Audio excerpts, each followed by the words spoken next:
In the quiet little village of Shadowbrook, nothing much ever happens.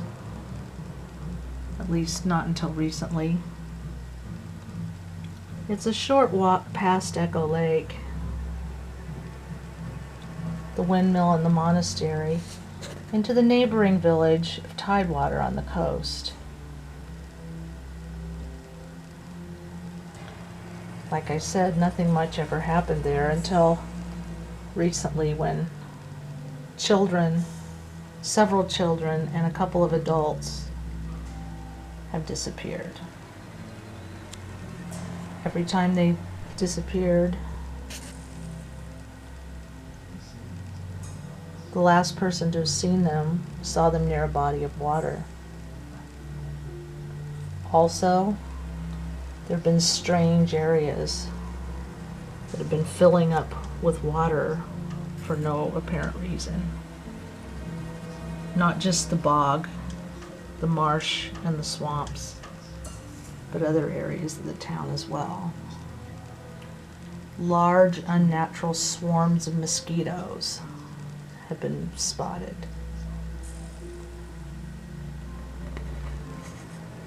Everyone's beginning to get scared. The town elders have called a meeting.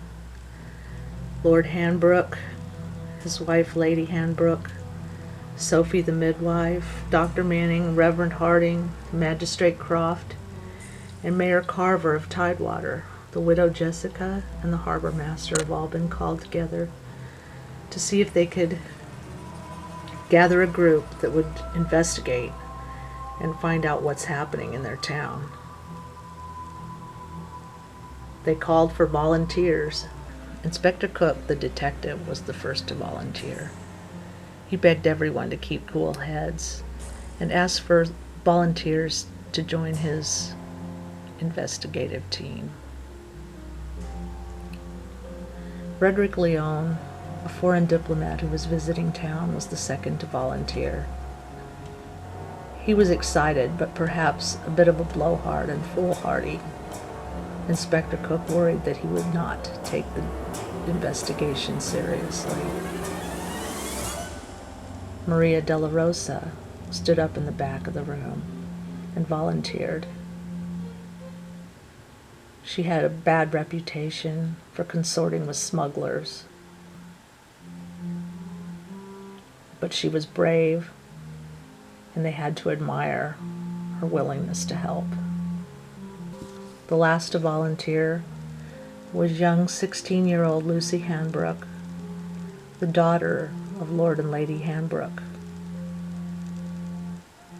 No one knew what she could really contribute to the investigation, but she was willing and she wanted to help her town.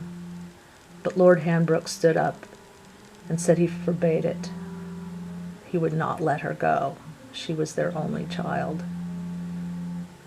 Lucy left, crying. What none of them knew was that they were about to go up against the bog fiend. A foul, aquatic creature like none had ever seen before, with skin that could heal its own wounds quicker than they could inflict them. The moment the town meeting was over, the investigative team met outside the town hall. All but Lucy, who was up in her father's manor house waiting till such time as he would go to sleep and she could sneak out to join the others as they prepare to take on the bog fiend.